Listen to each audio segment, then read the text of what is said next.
जय माता दी। Class 10th की फर्स्ट फ्लाइट बुक का 10th चैप्टर डिस्कस करने जा रहे हैं, जिसका नाम है द सरमन एट बनारस। हम सब ने बनारस का नाम सुना है, which is currently known as Varanasi, Banaras. Banaras जो कि एक धार्मिक जगह है, यूपी का एक सिटी है वाराणसी। और यहाँ पे जो हम बात करें बनारस की, तो बनारस इसलिए भी धार्मिक प्लेस है कि यहाँ पे एक देश की बात होगी। सरमन का मतलब होता है धर्मोपदेश, धर्म के बारे में उपदेश, जिसे हम प्रवचन कहते हैं, या फिर धार्मिक जो प्रवचन होते हैं उसको सरमन कहा जाता है। होता है ना कि कोई मतलब धर्म के बारे में शिक्षा दी जाती है, प्रवचन दिया जाता है, उसे कहते हैं सरमन। सो सरमन एट बनारस मतलब कि बनारस में जिसने अपना धर्मोपदेश दिया, किसने दिया? गौतम बुद्धा ने। गौतम बुद्धा का नाम हम सब ने सुना है, कितने फेमस थे, कितने उपदेश दिए, उनकी जो अच्छी बातें हैं वो आपने कहीं ना कहीं पढ़ी होगी। यहाँ पे भी बहुत ही ब्यूटीफुल चैप्टर है ये, द सरमन एट बनारस, की गौतम बुद्धा ने बनारस के इस धर्मोपदेश में क्या अच्छी शिक्षा दी, वो हम इस चैप्टर में देखने वाले हैं। सो होप आपको सरमन का मतलब समझ में आ गया होगा। सो हम अब स्टार्ट करते हैं। हमारा जो चैप्टर है, Gautam Buddha, 1563 BC to 483 BC began life as a prince named Siddhartha Gautam in northern India। Gautam Buddha जिनका जन्म जो है, और यहाँ पे पूरा दिया हुआ है, एंड डाइड इन 483 BC। सो आप बीसी का मतलब समझते होंगे, बिफोर क्राइस्ट। दैट मीन्स कि जो टाइम है ये आप देखोगे कि उल्टा चल रहा है। सो बिफोर क्राइस्ट से पहले अगर कोई टाइम इस तरीके से लिखा जाता है तो वो उल्टा ही चलता है, कि जैसे कि ईशा की मतलब ईशा मसीह के जन्म से पहले 563 ईयर्स पहले उनका जन्म हुआ था, और ईसा मसीह के जन्म से पहले 483 में उनकी डेथ हुई थी। सो यहाँ पर आप देखोगे कि उनकी जो लाइफ है वो एज ए प्रिंस स्टार्ट होती है। वो राजकुमार होते हैं और उनका नाम होता है सिद्धार्थ गौतम। ये नॉर्दर्न इंडिया में पैदा हुए थे, और इनका नाम है ये आप ध्यान में रखेंगे। So at 12 he was sent away for schooling in the Hindu sacred scriptures, and 4 years later he returned home to marry a princess. So वो 12 साल की उम्र में उनको स्कूलिंग के लिए बाहर जो है, हिंदू के जो धार्मिक ग्रंथ हैं, जो पवित्र ग्रंथ हैं, जो पवित्र किताबें हैं, वो पढ़ने के लिए उनको बाहर भेजा गया 12 साल की उम्र में। और 4 साल बाद, दैट मीन्स 16 साल की उम्र में जब वो वापस आते हैं, उनकी शादी होती है एक राजकुमारी से। They had a son and lived for 10 years as befitted royalty. सो वो वहां पे मतलब 16 ईयर्स की एज में उनकी शादी होती है, फिर उनके एक बेटा होता है, और वो 10 साल तक इस तरीके से अपनी रॉयलिटी की जो जिंदगी है वो जीते हैं। दैट मीन्स कि अच्छी लाइफ स्पेंड करते हैं वो 26 साल की उम्र तक। At about the age of 25 मतलब 25-26 की उम्र में, the prince heretofore shielded from the suffering of the world while out hunting chanced upon a sick man, then an aged man, then a funeral procession, and finally a monk begging for alms। सो यहाँ पे क्या होता है कि 25 as तक तो उनको हर चीज से शील्ड किया गया था। दैट मीन्स आज के दिन जब उन्होंने ये सारी चीजें देखी, इतनी वर्ल्ड में कितनी सफरिंग्स हैं, कितने दुख हैं संसार में, ये सब देखने से पहले तक तो वो सारी चीजों से शील्डेड थे। दैट मीन उन्हें इन सब चीजों से बचाया गया था। लेकिन जैसे ही वो 25 साल की उम्र के बाद में ये सारी सफरिंग्स देखते हैं, जो कि वो बाहर जब वो शिकार के लिए जाते हैं, सबसे पहले तो वो एक बीमार आदमी को देखते हैं, फिर एक बूढ़े आदमी को देखते हैं, फिर एक फ्यूनरल प्रोसेशन को देखते हैं। दैट मीन्स जो होता है ना कि मरे हुए इंसान को लेकर जाते हैं। सो वो सारी चीजें देखी, एंड फाइनली एक सन्यासी को देखा जो कि भीख मांग रहा था। These sights so moved him that he at once went out into the world to seek enlightenment concerning the sorrows he had witnessed।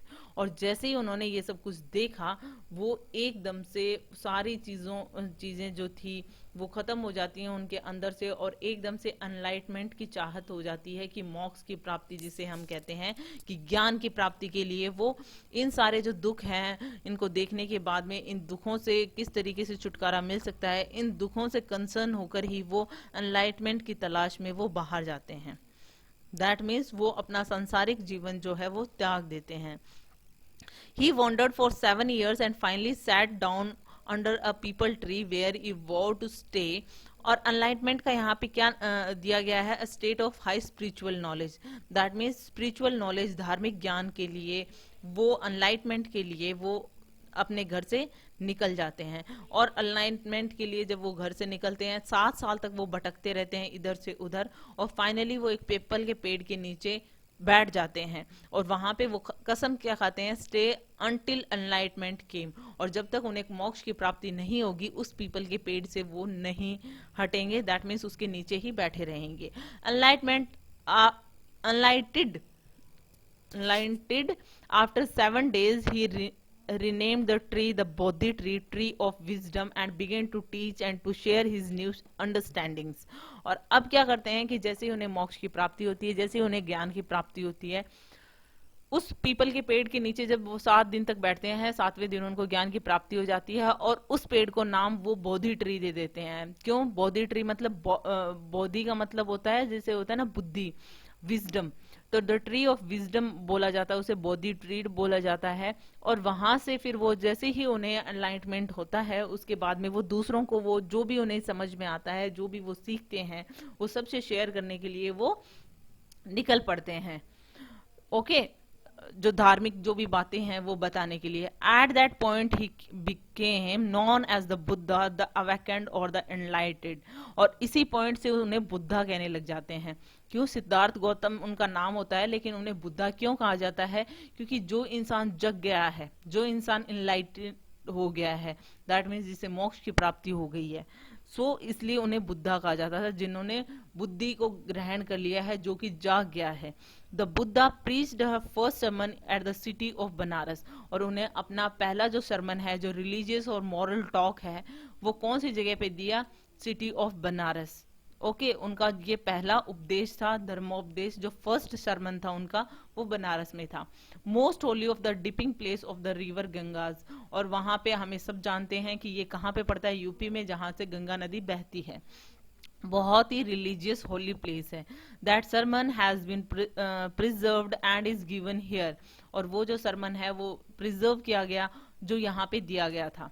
It reflects the Buddha's wisdom about one inscrutable kind of suffering. So ये जो है, हम सब जानते हैं कि यहाँ पे रिवर गंगा में सब लोग डुबकी लगाने के लिए जाते हैं, नहाने के लिए जाते हैं. इतने सैक्रेड प्लेस पे इन्होंने अपना ये जो धर्मोपदेश दिया था और उसे आज तक प्रिजर्व करके रखा गया है. ये बुद्धा की विजडम को बताता है कि किस तरीके से इंस्क्रूटेबल काइंड ऑफ सफरिंग, मतलब something which can't be understood, कि ऐसी सफरिंग जो समझ नहीं आती है, उन्होंने अपनी जो बुद्धा ने अपनी विजडम को किस तरीके से बताया यहाँ पे, उसकी एक स्टोरी यहाँ पे दी गई है. ओके, कीशा गौतमी की ये जो स्टोरी है ये बहुत ही ब्यूटीफुल है. आपने पढ़ी होगी, और नहीं पढ़ी है ना तो आप सच में जब जानोगे ना आपको बहुत अच्छा लगेगा. तो शुरू करते हैं हम. ये जो भी उन्होंने सफरिंग के लिए, जो भी इन्होंने अपनी विजडम को बताया, अपना जो धर्मोपदेश दिया, उसको हम पढ़ते हैं. ये कहानी है कीसा गौतमी की. Kisa Gautami had an only son and he died. क्योंकि कीसा गौतमी की जो स्टोरी है इसमें ये शुरू होती है कि इसके सिर्फ एक बेटा होता है और वो मर चुका है. दैट मीन्स कि वो खत्म हो गया. इन हर grief she carried the dead child to all her neighbors asking them for medicine, and the people said she has lost her senses, the boy is dead. अब उनका इकलौता बेटा किस्सा गौतमी का खत्म हो गया, तो वो दुख के कारण उस बच्चे को लेकर सब पड़ोसियों के पास में जा रही थी, अपने उठाए हुए उस बच्चे को, डेड चाइल्ड को, और सबसे पूछ रही थी कि कोई दवाई दे दो ताकि मेरा बच्चा ठीक हो जाए. और लोग कहते थे कि वो अपने सेंसेस खो चुकी है, दैट मीन्स कि वो पागल हो गई है, क्योंकि लड़का तो मर चुका है, तो इसकी मेडिसिन कौन करेगा, दैट मीन्स कोई दवाई से ये ठीक नहीं होगा. At length Kisa Gotami met a man who replied to her request. लेकिन काफी टाइम बाद में किसा गौतमी को एक ऐसा इंसान मिला जो उसकी रिक्वेस्ट पे रिप्लाई करता है. दैट मीन्स कि वो मेडिसिन के लिए बोलती है, तो वो क्या कहता है, I can not give the medicine for the child but I know a physician who can. वो क्या कहता है कि I can not give the child the sorry medicine, that means मैं तुम्हें मेडिसिन तो नहीं दे सकता, दी मतलब यू, मैं तुम्हें मेडिसिन तो नहीं दे सकता, ना तुम्हारे बच्चे को कि तुम अपने बच्चे के लिए उसे यूज कर सको, बट मैं एक ऐसा फिजिशियन जानता हूँ जो तुम्हें मेडिसिन दे सकता है। And the girl said pray tell me sir who is it. और फिर किसा गौतमी जो है एकदम से क्या कहती हैं कि प्लीज मुझे वो बताओ वो कौन है, क्योंकि सोचो कि जो औरत इतनी ज्यादा दुखी अपने बच्चे को लिए लिए घूम रही है और कोई अगर उसकी दवा कर सकता है तो वो ऑफ कोर्स वो उसे जानना चाहेगी। And the man replied go to Shakyamuni the Buddha. सो वो जो है मैन रिप्लाई करता है कि साक्य मुनि बुद्धा के पास जाओ तुम। Kisa Gotami repaired to the Buddha and cried, Lord and Master, give me the medicine that will cure my boy. और किसा गौतमी जैसे ही वहां पर पहुंचती है बुद्धा के पास में और फिर चिल्लाती है कि लॉर्ड एंड मास्टर प्लीज मुझे मेडिसिन दो जो कि मेरे बॉय को ठीक कर सके। रिपेयर्ड का मतलब क्या होता है, स्टाइलिश वे यूज किया गया है यहाँ पे कि वेंट ऑन, मतलब जैसे ही वो वेंट टू बुद्धा, वो जैसे ही बुद्धा के पास जाती है चिल्लाती है कि मुझे मेडिसिन दो लॉर्ड एंड मास्टर जो मेरे बच्चे को ठीक कर सके। The Buddha answered I want a handful of mustard seeds. और बुद्धा इस पे जवाब देते हैं कि मुझे मस्टर्ड सीड्स चाहिए, वो भी मुट्ठी भर, दैट मीन्स कि सरसों के दाने। And when the girl in her joy promised to procure it, the Buddha added, the mustard seed must be taken from a house where no one has lost a child, husband, parent or friend.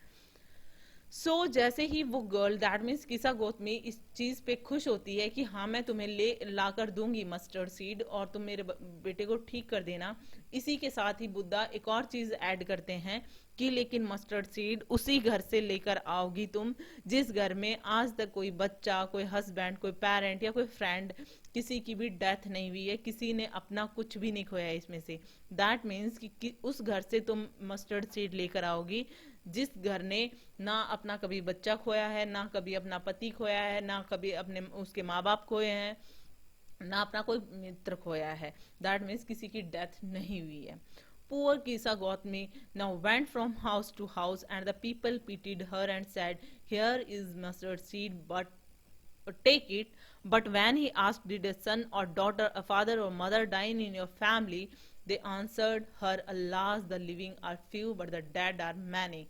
अब poor किसा गौतमी क्या है कि घर एक घर के बाद में दूसरे, दूसरे से तीसरे, मतलब घर घर वो जाती है और वो सबसे मस्टर्ड सीड मांगती है। और जैसे ही वो मस्टर्ड सीड मांगती है अपने बेटे के लिए, वो सब लोग तैयार हो जाते हैं, वो कहते हैं हाँ ले लो। लेकिन जैसे ही वो इस चीज को ऐड कर पूछती है कि क्या तुमने कभी बेटा, बेटी, माँ, बाप, कोई भी तुम्हारी फैमिली में तुम्हें कोई मरा है, कोई किसी को खोया है, तो वो लोग क्या कहते थे कि अल्लाह इस चीज पे दुख व्यक्त करते हुए वो कहते थे कि जितने जिंदा है ना उससे ज्यादा मर गए हैं। दैट मीन्स हमारी पीढ़ियों में बहुत सारे लोग पहले मर चुके हैं, जितने आज जिंदा हैं उससे भी ज्यादा हम खो चुके हैं। Do not remind us for deepest grief, और हमें उनकी याद मत दिलाओ प्लीज, हमें बहुत दुख होता है। And there was no house but some beloved one had died in it. और वो कहते हैं कि कोई ऐसा घर नहीं है जिसने अपना कभी कोई बिलव्ड, कोई नियर डियर वन, कोई अपना प्यारा नहीं खोया हो, मतलब हर एक घर में आपको ऐसा मिलेगा। Kisa Gautami became weary and hopeless and sat down at the wayside watching the lights of the city as they flickered up and were exhausted again. कीसा Gautami काफी दुखी होती है, होपलेस हो जाती है, थक जाती है, टायर्ड हो जाती है, वियरी मतलब टायर्ड, और बैठ जाती है अपने जो भी है वे साइड में, रास्ते में बैठ जाती है और वो सिटी की लाइट्स को देखती है जो कि बार बार में होती है फ्लिकिंग कर रही है, और उसके बाद में एट लास्ट क्या होता है, वर एग्जॉस्टेड अगेन, बाद में फिर से बुझ जाती हैं, flickered up and then exhausted. Okay, वो इस तरीके की चीजें अपने लाइट्स के अंदर वो ये सारी चीजें देखती है सिटी लाइट्स में। At last the darkness of the night rained everywhere, और लास्ट में क्या होता है कि अंधेरा ही अंधेरा होता है, मतलब हर जगह अंधेरा छा जाता है। And she consider the fate of man that their lives flickers up and are extinguished again। और इस चीज को वो लोगों से रिलेट करती है कि यही जो इंसान की किस्मत है कि वो इस तरीके से जन्म लेता है और उसके बाद में खत्म हो जाता है, जैसे उसने लाइट्स के साथ में देखा। And she thought to herself how selfish am I in my grief. और वो सोचती है कि मैं कितनी अपने दुख में सेल्फिश हो गई थी कि मुझे ये चीज समझ में नहीं आ रही थी कि ये तो सब प्रकृति का नियम है कि मतलब सबके साथ में होता है, सबके यहाँ पे सब लोग अपने नियर एंड डियर वंस को खोते हैं। तो ये जो उसने देखा कि किस तरीके से लाइट चमक रही है और फिर बंद हो गई हैं, इसी तरीके से इंसान की लाइफ भी होती है। Death is common to all, yet in this valley of desolation there is a path that leads him to immortality who has surrendered all selfishness। फिर उसे क्या समझ में आता है कि डेथ तो सबके लिए कॉमन है, मतलब सबको आएगी। तो इस जो दुख भरी जो वैली में वो इंसान वो इमोर्टेलिटी मतलब वैल्यू ऑफ डेसोल्यूशन का मतलब होता है an area which is filled with deep सोरो। ये जो संसार है ये पूरा दुखों से भरा हुआ है।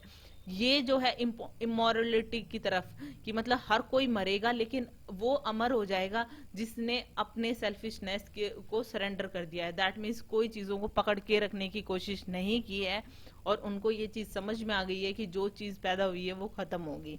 तो उसने अगर अपनी सेल्फिशनेस छोड़ दी तो वो इमोर्टल हो जाएगा।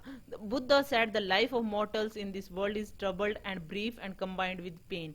क्योंकि सॉरी, बुद्धा ने कहा कि ये जो मॉर्टल्स की जो लाइफ है, those who bound to die, मतलब कि जो लोग पैदा हुए हैं वो मरेंगे ही, और इनकी जो लाइफ है इस वर्ल्ड में वो दुखों से भरी हुई है। Okay, for their is not any mean by which those that have been born can avoid dying। कोई भी ऐसी चीज नहीं है जो पैदा हुए हैं वो अपनी मौत को दूर कर सकें या अवॉइड कर सकें अपने मौत को। After reaching old age there is death, जब इंसान बूढ़ा हो जाता है तो वो मरेगा।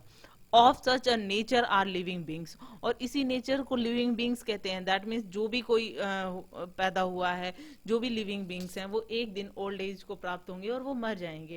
As ripe fruits are early in danger of falling, जैसे कि जो फ्रूट पक जाते हैं ना वो पहले गिर जाते हैं। दैट मीन्स जो लोग बूढ़े हो गए हैं वो पहले मर जाएंगे। So mortals when born are always in danger of death.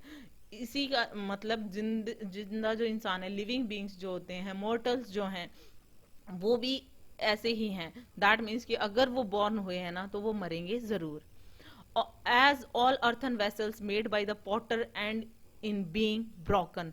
That means कि उन्होंने एक एग्जाम्पल के साथ में समझाया कि जैसे अर्थन वेसल्स होते हैं, जो मिट्टी के बर्तन होते हैं, वो जो पॉटर बनाता है वो एक ना एक दिन तो टूटेंगे। So is the life of mortals, और इसी तरीके से मॉर्टल्स की लाइफ भी है। जो लोग जिंदा पैदा हुए हैं वो मरेंगे भी। Both young and adult, both those who are fools and those who are wise. चाहे कोई जवान है, चाहे कोई बूढ़ा है, चाहे कोई बच्चा है, चाहे कोई जवान है, या कोई मूर्ख है, चाहे कोई बुद्धिमान है, all fall into the power of death. वो एक ना एक दिन डेथ को प्राप्त होंगे।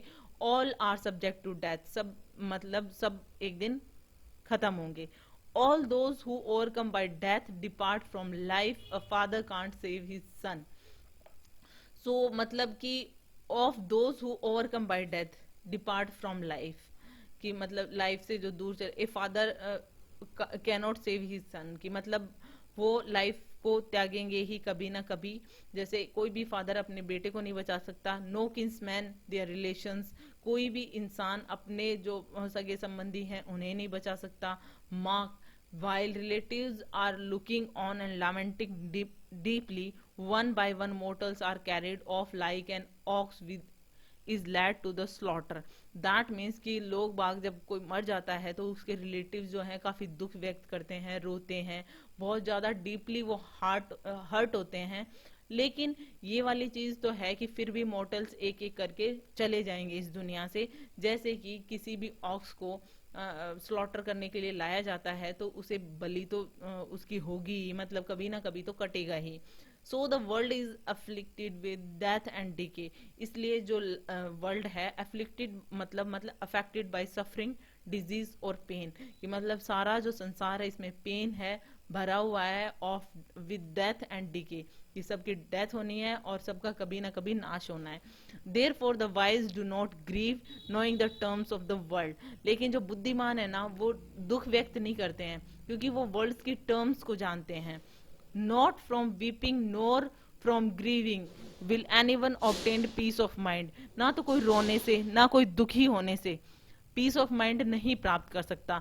Not the contrary his pain will be greater और हिज बॉडी विल सफर, ना उसका पेन खत्म होने वाला है, हाँ उसका पेन ज्यादा ही होगा, ज्यादा दुख व्यक्त करेगा, ज्यादा रोएगा तो उसका पेन बढ़ेगा और साथ ही साथ में उसकी बॉडी भी सफर करेगी। दैट मीन्स वो खुद को ही नुकसान पहुंचाएगा, उसकी बॉडी सफर करेगी।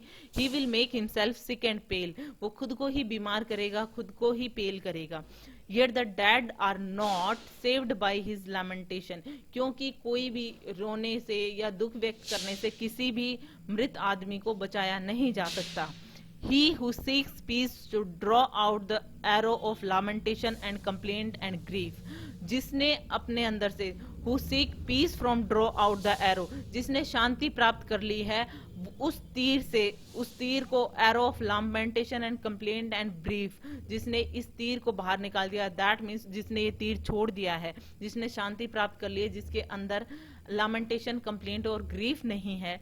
he who has drawn out the arrow and has become composed with obtained peace of mind, जिसने ये दुख रूपी जो तीर है उसे निकाल दिया है और उसने पीस ऑफ माइंड प्राप्त कर ली है। he who has overcome all sorrow will become free from sorrow and be blessed, जिसने इन सब दुखों के ऊपर शांति प्राप्त कर ली है वो सारे दुखों से दूर हो गया है और वो ब्लेस्ड है। दैट मीन्स यहाँ पे जो गौतम बुद्धा है वो कहने वाले हैं कि जिसकी जो लिविंग बींग्स हैं, जिसके जन्म हुआ है उसकी डेथ है, कोई भी चीज हो, और साथ ही साथ में जैसे कि अर्थन पॉट जैसे टूट जाते हैं वैसे इंसान की लाइफ भी खत्म हो जाती है, चाहे वो कोई भी क्यों ना हो।